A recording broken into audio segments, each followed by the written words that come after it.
जरांगेंच्या संभाव्य आंदोलनामुळे जालना पोलिसांच्या सुट्ट्या रद्द करण्यात आल्यात। पोलीस अधीक्षक शैलेश बलकवडे यांनी या संदर्भात आदेश दिले आहेत। जरांगे यांची सभा होणार आहे।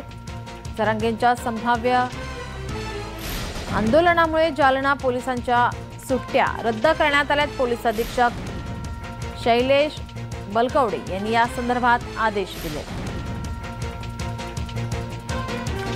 ची जी तयारी असणं गरजेची आहे, मॅनपॉवरची आहे, इतर गोष्टींची आहे, ती कमी करत आहोत।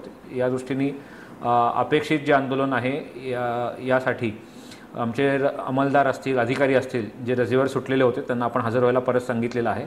आणि 22 तारखेपासून म्हणजे आजपासून सर्व प्रकारच्या ज्या रजा आहेत, वैद्यकीय रजा फक्त वगळून इतर अर्जित रजा असेल, किरकोळ रजा असेल, साप्ताहिक रजा असेल, ते आपण तात्पुरत्या स्वरूपात सध्या बंद केलेल्या आहेत।